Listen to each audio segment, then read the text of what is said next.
Not too long ago, a company called Kittyhok saw some of the videos that I made regarding setting up a home surveillance system using a Raspberry Pi and an assortment of different types of cameras. And I guess they thought that that was a little too janky for the average consumer, so they offered to send me one of their new PTZ or pan tilt zoom surveillance cameras. They sent it over, so in this video I want to take just a few minutes to kind of talk about the camera, the app, the things that I like about it, that sort of thing. So let's go ahead and we'll actually go outside and take a look at how I've got this thing set up and how the app works. Hey guys, I've got a Discord now. Actually, I've got two of them. One of them is public, one of them is private. If you'd like to join the public Discord, jump down to the first link in the description down below. If, though, you'd like to join the private Discord, head over to my Patreon where you can become a patron there and gain access to the private Discord. Either way you decide to go, this is one of the most requested things from my viewers, is to have a Discord where we can build a community. So definitely check out either of those links and we'll see you there. Okay guys, so here is the Kittyhok pan tilt zoom camera installed actually between the garages of me and my neighbor here. Our garages are very close, you can see, but I went ahead and installed this camera up here so I can monitor both cars parked in the driveway here. And just to kind of give an idea of how big this camera is. All right, here we are, a little closer now, and this is an S9. Samsung Galaxy S9 for size comparison here. This camera is huge. Here you can see across the top up here, it's got a couple of antennas for its wireless features. On the front here, it's got a couple of spotlights or floodlights like they call them in their listing on their website. This whole unit down here is motorized so that it can spin left and right, up and down. It's supposed to also zoom on the lens. I'm still trying to figure out if I've maybe got a defective unit or if this camera doesn't actually have the zoom feature that's listed in on the website. But I can say that the camera quality itself, even if it doesn't zoom, the camera quality, the footage here is actually really, really good in both bright daylight like we've got now, as well as at night. It's got some infrared lights on here as well for a good amount of viewing distance in the dark. They've done a really good job here with their hardware. I'm actually pretty impressed with this thing. Up here you can see that they've got some branding on the side. There's some ID marks on the bottom that I'm not going to show you. Here on the bottom is actually where the speaker is. You'll also put your SD card in there as well. And it will support, I think, up to 128 gigs. I think I've got a 16 or a 32 gig in there right now, and it seems to work really, really well. So the setup and mounting process was really easy. It's just 3 screws, 2 across the top here. There's 1 here on the bottom as well, and then from there, this cable comes out. I wish this was longer, and the reason for that is that over here on this side, we've got this bottom cable here is for power. There's an exposed reset button here. I don't know why camera companies keep doing this with having the reset button exposed and available like that, but there you go. There's also this, if you wanted to do an Ethernet cable as opposed to wireless. I kind of wish I could, but running an Ethernet cable to my router out to here would be kind of a nightmare. So I've decided to forego that and just go wireless here, but that's pretty much what you can expect as far as that's concerned with this camera. So let's go ahead and take a look at some of the footage and how the app works. Okay, so here we are, we're on my phone. We're looking obviously at my phone screen here. I'm gonna go ahead and open up the Kittyhok app. They do have an app specifically for their products, which of course you would expect. Here we've got the main interface. If there were multiple cameras here, obviously you would see them kind of stacked on top of each other. It is still connecting. Again, it's on the 2.4 gig wireless network, and it's got a few walls to go through, so sometimes connecting can take 10 or 15, 20 seconds sometimes just to get connected.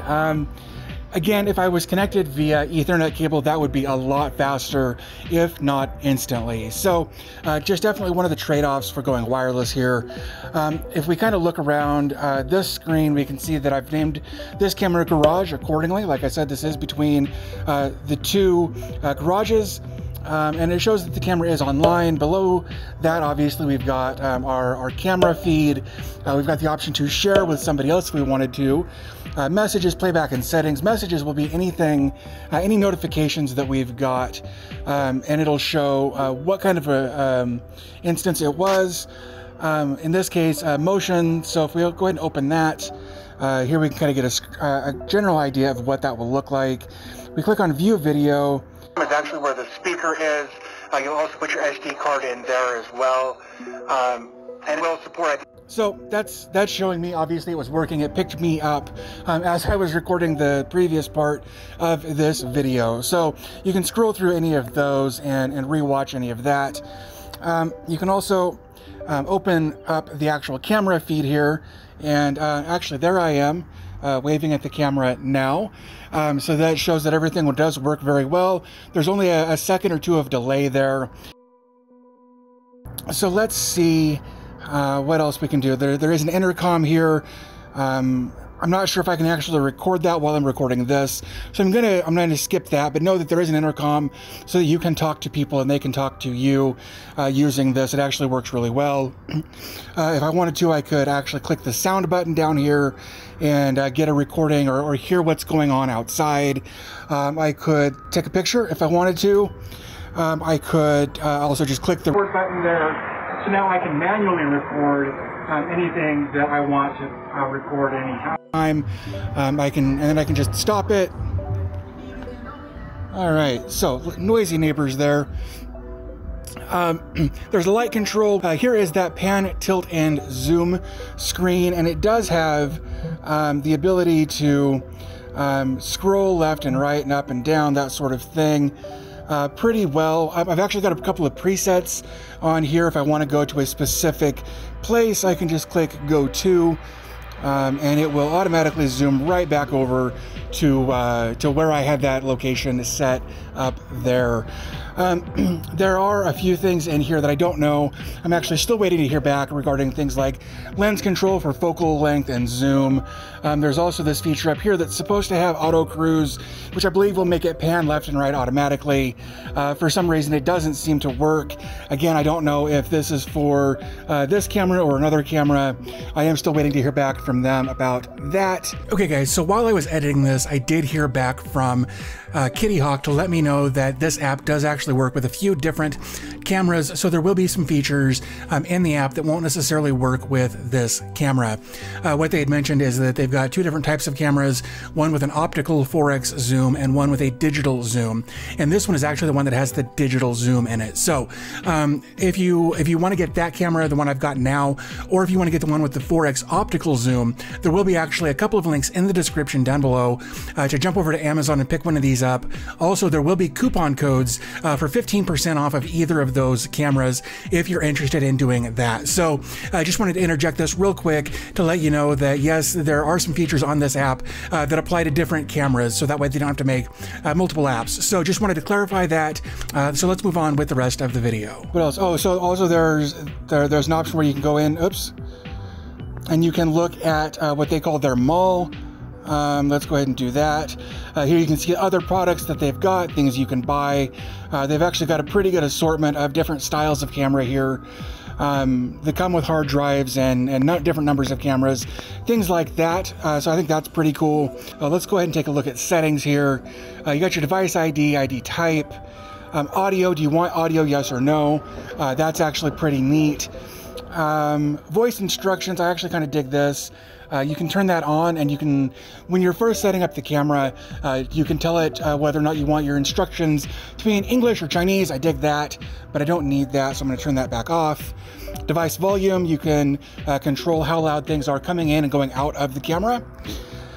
What else? Motion detection management. Do you want to detect motion? Do you want to track it? Do you want to get alerts for that? How sensitive do you want the motion tracking to be? I've got that set to medium. And then there's this feature down here that says motion detection siren. And I would never use this, but if you turn that on, if it detects motion out here, the camera will start making a siren noise. It's kind of a default siren at first. You can create your own, you can record your own thing for it to play there, but I would not want that on. So I'm going to turn the siren off. Oh, what else? You can set up a recording schedule. If you want it to record at certain times, you can do that. If there's a firmware update, you can check that. Of course, I've got the latest version here. We can take a look at our storage. Looks like I've got a 16 gig in there at the moment. You can do things like reformat that and whatever from that setting as well. Time settings, you can adjust that. Advanced settings, if you wanted to reverse the image or set up privacy areas so that only certain areas, we can add a new area here, and then we can, you know, if we didn't want anything in that area to be recorded, that's what we would do. Of course, I want everything to record, so I'm not going to do that. Password and network settings. Now, I believe that that is for RTSP. I don't know that for sure, but I believe that's what it's for. And then below that, we can set up our Wi-Fi network from there. So I think that covers everything for the app. So let's go ahead and wrap up this video. Okay, so those two white dots that you can see right there are the infrared lights that kind of show up on the camera here. So let's go ahead, open this up, and let's go ahead and turn on the floodlights. There we go. So you can kind of get an idea of how bright those are. If I turn around here, of course it's 5:30 in the morning, so it's pretty dark, but it lights up the area actually better than this camera shows. So let's switch over to the Kittyhok camera and get an idea of what both of those settings look like. Okay, so this is the Kittyhok with the infrared lights going. Everything actually looks really, really good here. But let's go ahead and turn on the floodlights now. And while there's a little less detail, the picture actually looks pretty good, and now everything is in color. So you've got a couple of options on how you want to handle how you light up your situation. I will personally continue to use the infrared just because it actually gives a better image in my opinion. Okay guys, so there you go. There is the Kittyhok standalone PTZ surveillance camera that they sent over. And I want to thank Kittyhok for sending that over. I really do appreciate it. It's a great piece of hardware. The app works really well. There are a few little things that I wish they would change, but they've got their reasons for, you know, having IP cams set up on the display and having the camera ID set up as kind of an overlay on the main screen, things like that.